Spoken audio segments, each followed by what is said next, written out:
Have you ever felt like a small everyday choice could be a thief?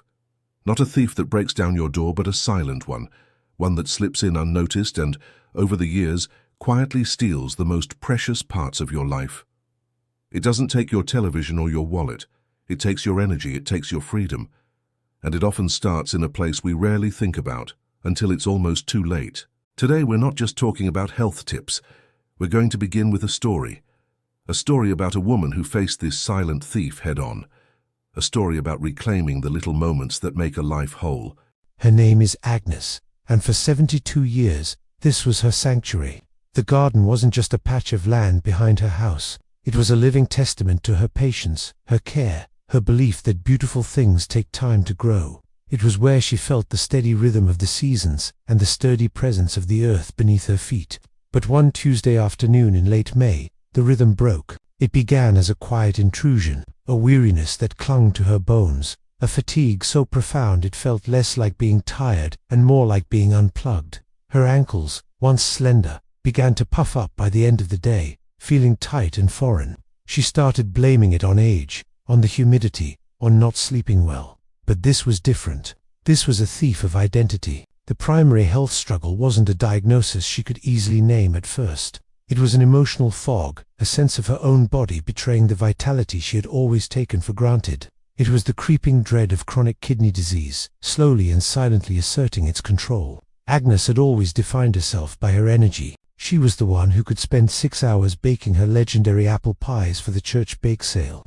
Her kitchen filled with the warm scent of cinnamon and love. She was the one who could get down on the floor and build elaborate Lego castles with her 7-year-old grandson, Ben, her laughter echoing through the house. She was the one who cherished her evening walks with Frank, their hands clasped together, their comfortable silence a language of its own.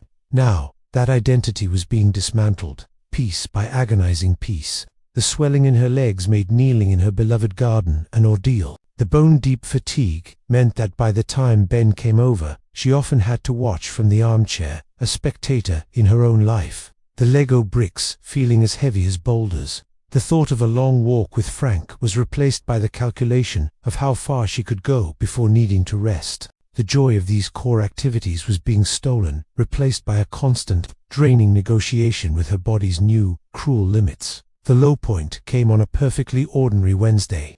Frank was out at his weekly coffee meeting with friends. The house was quiet. Agnes was sitting at the kitchen table, a half-finished cup of tea growing cold beside her. She looked out the window at her garden, where the weeds were beginning to win the battle she no longer had the strength to fight. And in that crushing silence, a single, devastating thought surfaced, a fear she had undared to voice, even to herself. I am becoming a ghost in my own home, a burden in my own life. She closed her eyes, letting the full weight of that fear wash over her. It was a moment of pure, undiluted despair. But then, something shifted.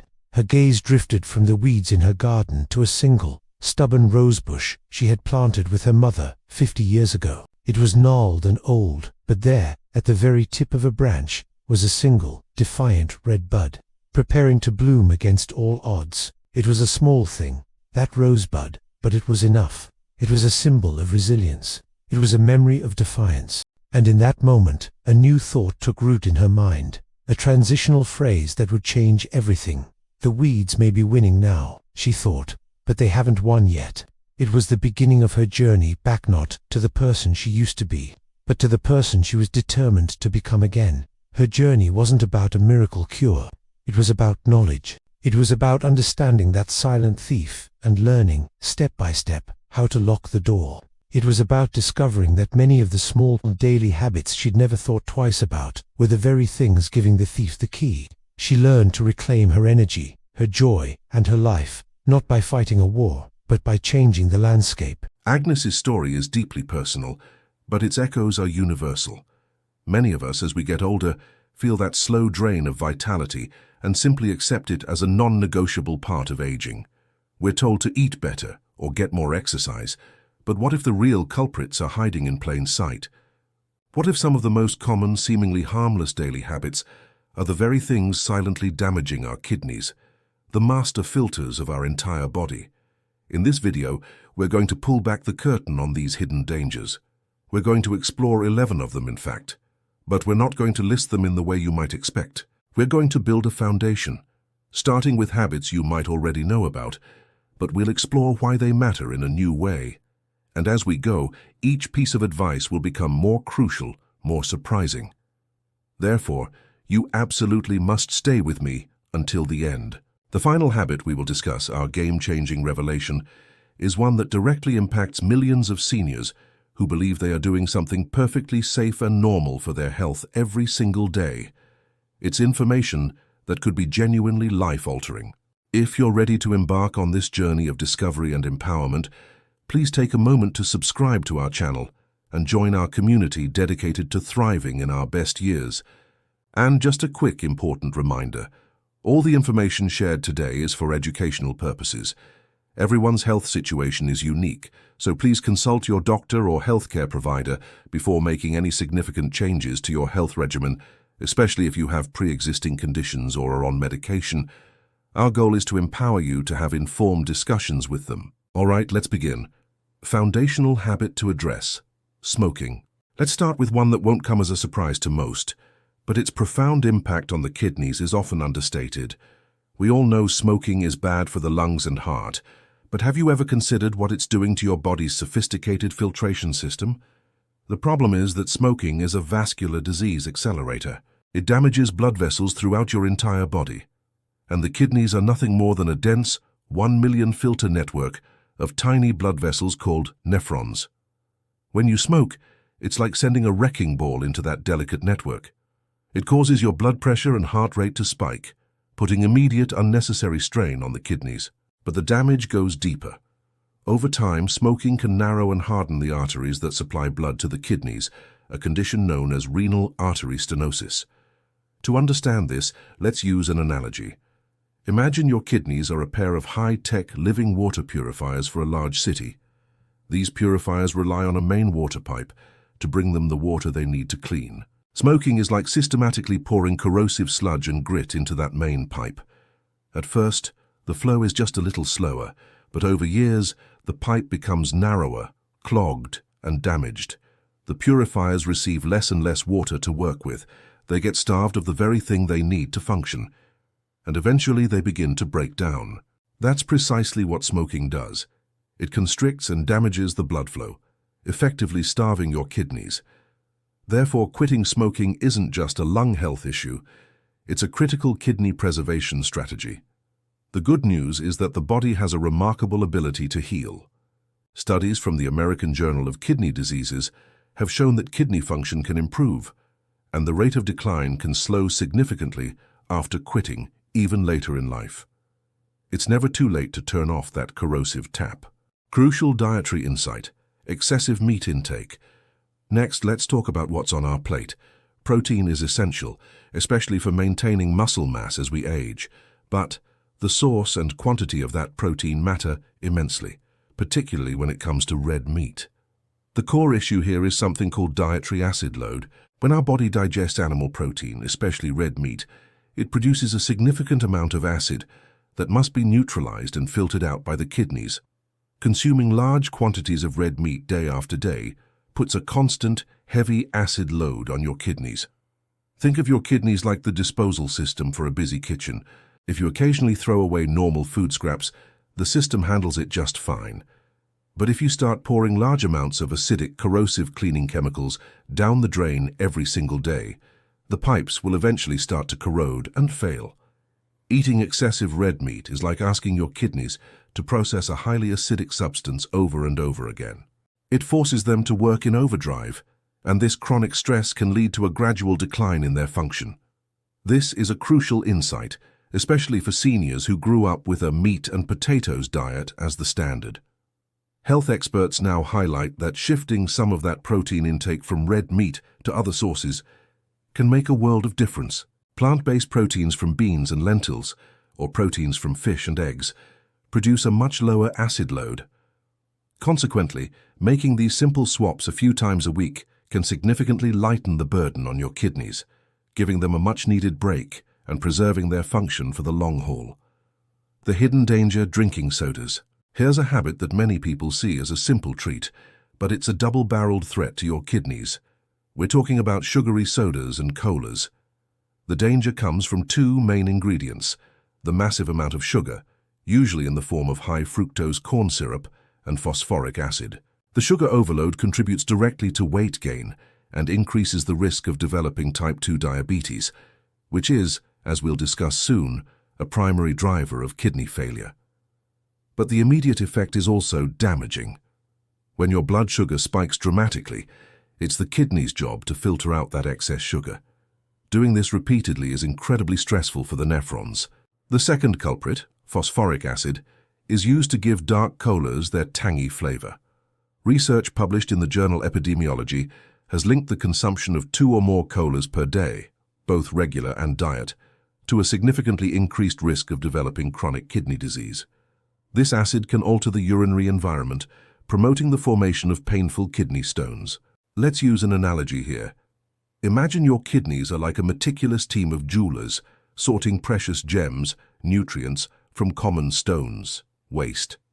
Drinking a soda is like dumping a bucket of sticky syrup and sharp, abrasive sand onto their sorting table.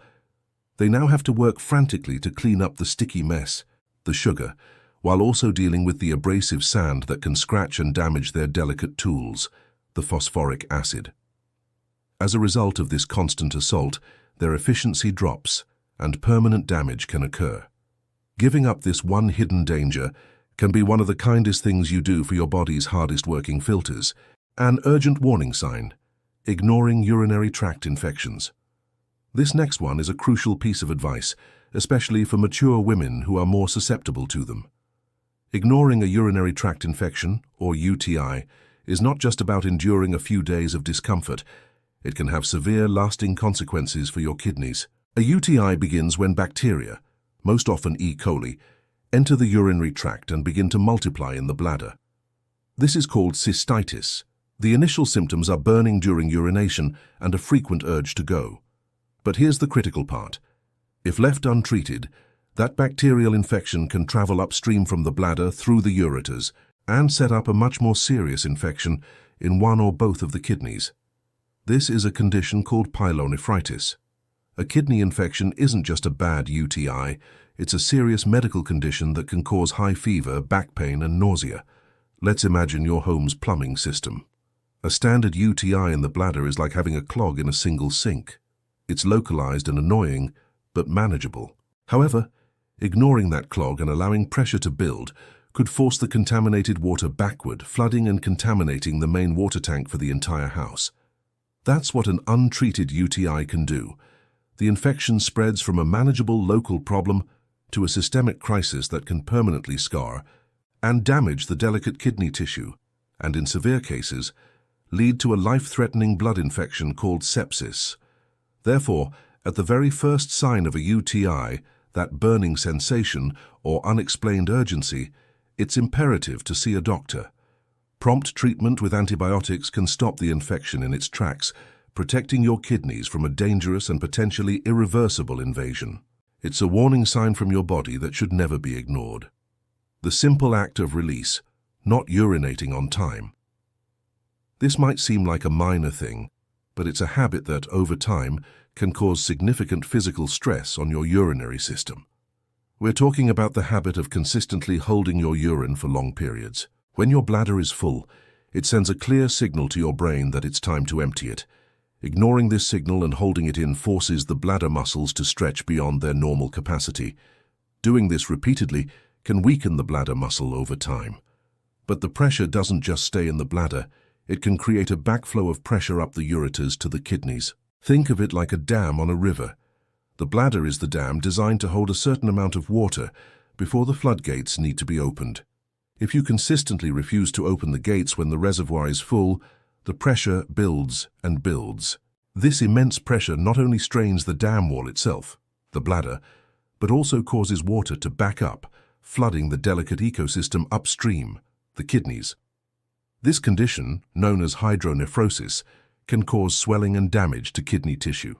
Furthermore, urine that sits stagnant in the bladder for too long becomes a breeding ground for bacteria, significantly increasing the risk of a UTI, which, as we just discussed, is a direct threat to the kidneys. So, This simple act of release is more important than you think. When your body signals the need to urinate, listen to it. Taking a 2-minute break from your work or activity is a small investment in preventing undue pressure and potential infections, thereby protecting your kidneys from unnecessary harm. The lifeblood secret: insufficient water intake. We've all heard drink more water, but it's often presented without the profound why, especially concerning our kidneys. Proper hydration isn't just about quenching thirst. It's about providing the very medium your kidneys need to do their job. The kidneys filter your entire blood supply many times a day, removing waste products and excess electrolytes. Water is the solvent that makes this entire process possible.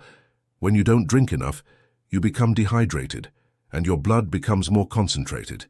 This means your urine also becomes more concentrated, with waste products like sodium and minerals. Here's a powerful analogy. Imagine you have to wash a load of very muddy clothes. If you use a full tub of clean water, the dirt easily dissolves and washes away. But if you only use a small bucket of water for the same amount of mud, you're left with a thick, gritty sludge that's hard to drain and sticks to everything. Dehydration forces your kidneys to try and filter waste using that thick sludge. This not only makes them work harder, but also dramatically increases the risk that minerals will crystallize and form painful kidney stones. Severe dehydration can even cause a rapid drop in kidney function known as acute kidney injury. Therefore, drinking enough water is the lifeblood secret to kidney health. It keeps your urine diluted, making it easy for the kidneys to flush out waste and preventing stones from forming. For most healthy adults, this means aiming for 6 to 8 glasses per day. If you already have kidney issues, your doctor might recommend a specific fluid intake. But for prevention, clear, consistent hydration is one of the most powerful tools you have. The salty deception: excessive salt intake. Salt, or sodium, is a master of deception.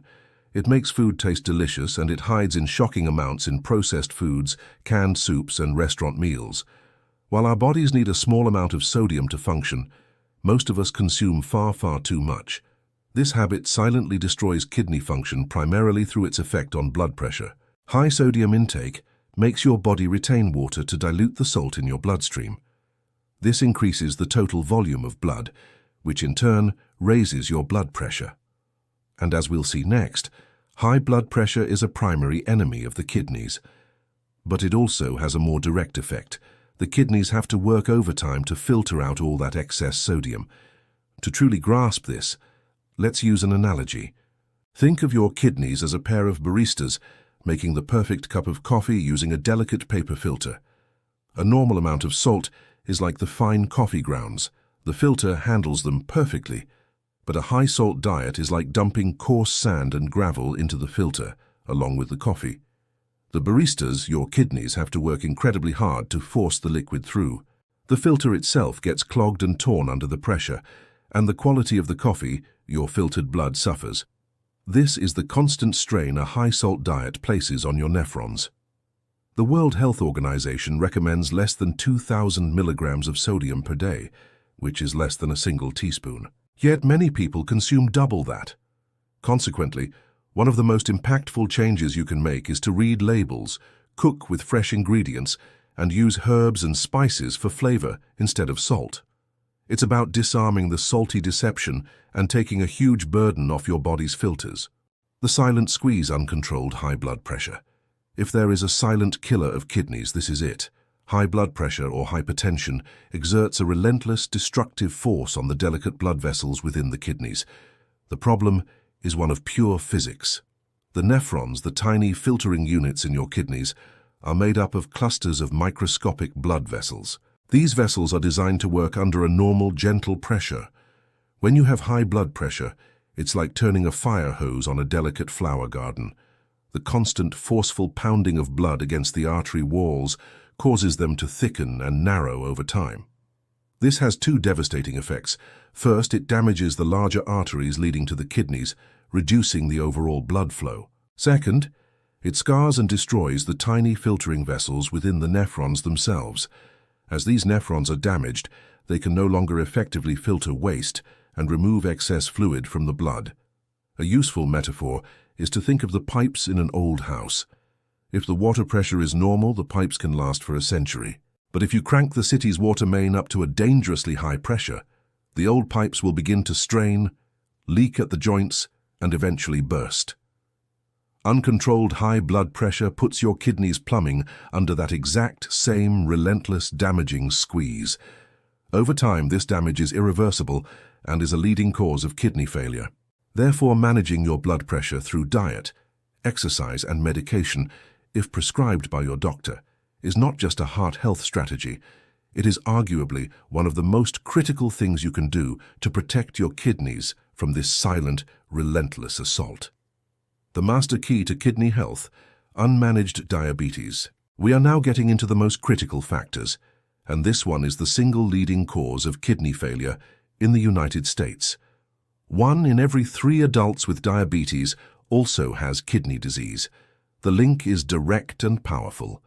Diabetes is characterized by high levels of sugar, glucose in the blood. Just like with high blood pressure, this high sugar level acts as a poison to the small blood vessels throughout the body. In the kidneys, this damage is called diabetic nephropathy. The high glucose levels make the kidneys filter too much blood, overworking them. After many years of this, the filtering units begin to leak and useful protein starts getting lost in the urine, a condition called proteinuria. Think of the filters in your kidneys like a high-quality strainer made of the finest silk, designed to let water pass through while keeping precious grains of rice. High blood sugar is like constantly pouring a corrosive, sticky acid through that silk strainer. Over time, the acid eats away at the fine mesh, creating larger and larger holes. Soon, not only is the water passing through, but the precious grains of rice are being lost as well. This is what happens when protein leaks into your urine. It's a sign that the kidneys' filters are severely damaged. This means that managing your blood sugar is the absolute master key to protecting your kidneys if you have diabetes. It's about more than just avoiding sweets. It's about diligent monitoring, taking medications as prescribed, and maintaining a healthy lifestyle. Keeping your blood sugar under control is the single most powerful action you can take to prevent the devastating progression from diabetes to kidney failure. The sweet poison: excessive sugar consumption. While we just discussed diabetes, this habit is its insidious precursor and a danger in its own right. We're talking about the excessive consumption of sugar in all its forms, far beyond just sodas. Even if you don't have diabetes, a diet high in sugar can directly harm the kidneys. When your blood sugar level spikes above 180 mg per dl after a sugary meal or drink, your kidneys are forced into overdrive to excrete the excess sugar through your urine. This process is inherently stressful and inflammatory to the delicate kidney structures. It's a habit that silently paves the road toward insulin resistance, obesity, and eventually, type 2 diabetes and high blood pressure, the 2 biggest risk factors for kidney disease we've already discussed. Let's use a final food analogy. Imagine your body is a high-performance engine that runs best on clean, slow-burning fuel, like complex carbohydrates and healthy fats. Refined sugar is like pouring rocket fuel into that engine. You get a massive, uncontrolled burst of energy, a sugar rush, followed by a system crash. But this volatile fuel also gums up the engine's delicate parts, including the fuel filter, your kidneys. The engine wasn't designed for this. Constantly forcing it to process this sweet poison leads to wear and tear, inflammation, and eventual breakdown. Therefore, the battle against kidney disease often starts with reducing our intake of processed foods, sugary drinks, and hidden sugars. This isn't about eliminating all joy from your diet. It's about recognizing sugar for what it is, a potent chemical that, in excess, acts as a slow poison to the very organs designed to protect you. The game-changing revelation: excessive use of painkillers. And now we have arrived at our final and perhaps most crucial point. This is the one I urged you to wait for, because it's a habit that millions of well-meaning seniors engage in every day, believing it's harmless. We are talking about the excessive, long-term use of over-the-counter painkillers. Specifically, we are talking about non-steroidal anti-inflammatory drugs, or NSAIDs. This includes common names you see in every pharmacy: ibuprofen, Advil, Motrin, and naproxen, Aleve. Many people rely on these for chronic pain from conditions like arthritis. But here is the vital truth. These drugs can be devastating to the kidneys when used improperly. The conflict arises from how these drugs work. They reduce pain and inflammation by blocking chemicals called prostaglandins. However, these same prostaglandins play a vital role in maintaining blood flow to the kidneys. When you take NSAIDs regularly, you reduce this protective blood flow. For a person with healthy kidneys, this might not be an issue for short-term use. But for an older adult, someone who may already have slightly reduced kidney function, high blood pressure or diabetes, this reduction in blood flow can be the tipping point that pushes their kidneys into acute failure. This condition even has a name: analgesic nephropathy. It has destroyed thousands of kidneys. To truly understand the danger, imagine a beautiful, delicate lawn that needs a gentle, steady sprinkler to stay green and healthy. That sprinkler is the blood flow to your kidneys. Taking an NSAID is like pinching that hose. If you just pinch it for a second and let go, the lawn will be fine. But if you stand on that hose for hours every single day, parts of the lawn will begin to wither and die. This is what chronic excessive use of these common painkillers does. It starves parts of your kidneys of the blood they desperately need to survive. This is our game-changing revelation because it's so counterintuitive. We take these pills to feel better, to stay active, to live our lives. And yet this very act could be silently dismantling our body's most vital filtration system. This doesn't mean you can never take a painkiller again, but it does mean that if you need pain relief daily, it is absolutely essential to speak with your doctor. They can recommend the safest dose, the proper duration, and perhaps explore other pain management strategies that don't put your kidneys at risk. Your kidneys do not have a voice to tell you they are suffering, so you must be their advocate. And there you have it. From the well-known dangers of smoking to the hidden threat in your medicine cabinet, we've covered a lot of ground, starting with foundational habits and building all the way to our game-changing revelation about painkillers. Each one of these insights, from understanding the salty deception and the silent squeeze of high blood pressure, to recognizing the urgency of the master key of diabetes management, is a stepping stone.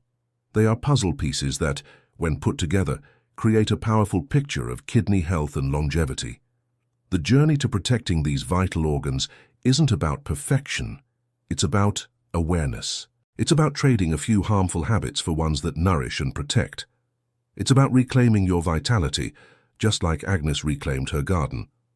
Now I'd love to hear from you. Which of these insights resonated with you the most? Was it the sweet poison of sugar? Or were you surprised by our ultimate game changer about painkillers? Please share your thoughts in the comments below. Your story could inspire someone else in our community. If you found this journey valuable, please give this video a thumbs up. It truly helps others find this important information. And don't forget to subscribe and hit that notification bell for more deep dives into senior health. Until next time, stay healthy, stay curious, and keep thriving.